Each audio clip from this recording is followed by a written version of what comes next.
आखिरी प्रयास, please subscribe this channel. यह कहानी को सुनने या पढ़ने के लिए अंत तक बने रहें। एक समय की बात है, एक राज्य में एक प्रतापी राजा राज करता था। एक दिन उसके दरबार में एक विदेशी आगंतुक आया और उसने राजा को एक सुंदर पत्थर उपहार में दिया। राजा वह पत्थर देख बहुत प्रसन्न हुआ। उसने उस पत्थर से भगवान विष्णु की प्रतिमा का निर्माण कर उसे राज के मंदिर में स्थापित करने का निर्णय लिया और प्रतिमा निर्माण का कार्य राज के महामंत्री को सौंप दिया। महामंत्री गांव के सर्वश्रेष्ठ मूर्तिकार के पास गया और उसे वह पत्थर देते हुए बोला, महाराज, मंदिर में भगवान विष्णु की प्रतिमा स्थापित करना चाहते हैं। 7 दिवस के भीतर इस पत्थर से भगवान विष्णु की प्रतिमा तैयार कर राजमहल में पहुंचा देना। इसके लिए तुम्हें 50 स्वर्ण मुद्राएं दी जाएगी। 50 स्वर्ण मुद्राओं की बात सुनकर मूर्तिकार खुश हो गया और महामंत्री के जाने के उपरांत प्रतिमा का निर्माण कार्य प्रारंभ करने के उद्देश्य से अपने औजार निकाल लिए। अपने औजार में से उसने एक हथौड़ा लिया और पत्थर तोड़ने के लिए उस पर हथौड़े से वार करने लगा, किंतु पत्थर जस का तस रहा। मूर्तिकार ने हथौड़े के कई बार पत्थर पर वार किए, परंतु पत्थर नहीं टूटा।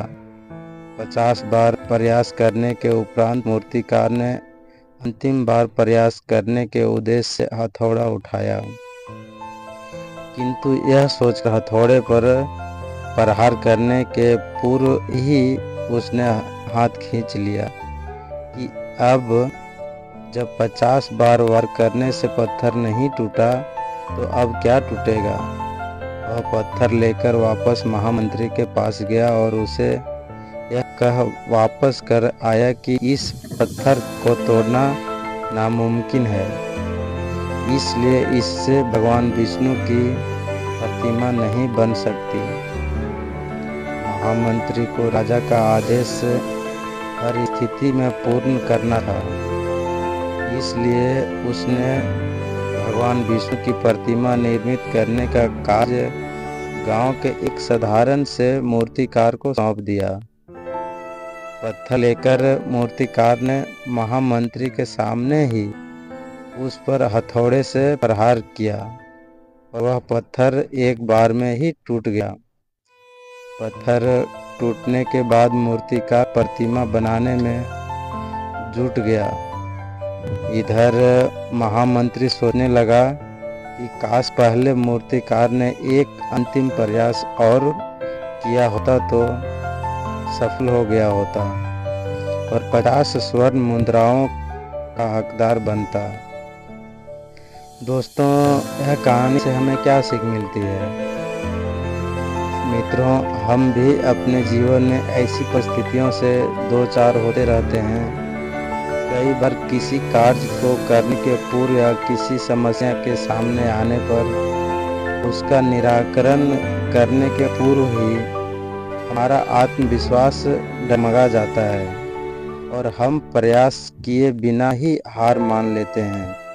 कई बार हम 1-2 प्रयास में असफलता मिलने पर आगे प्रयास करना छोड़ देते हैं, जबकि हो सकता है कि कुछ प्रयास और करने पर कार्य पूर्ण हो जाता या समस्या का समाधान हो जाता।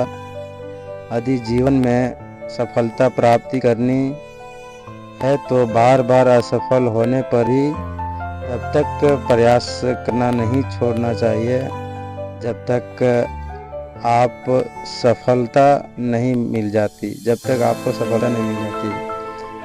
क्या पता जिस प्रयास को करने के पूर्व हम हाथ खींच लें वही हमारा अंतिम प्रयास हो और उसमें हमें कामयाबी प्राप्त हो जाए। अगर यह कहानी अच्छा लगा हो तो कृपया लाइक, कमेंट और इस चैनल को सब्सक्राइब ज़रूर कर देना और साथ साथ में ही एक कहानी को शेयर भी कर देना। यह कहानी के अंत तक बने रहने के लिए बहुत बहुत धन्यवाद। Please subscribe this channel. यह चैनल को कृपया सब्सक्राइब कर दीजिए। धन्यवाद।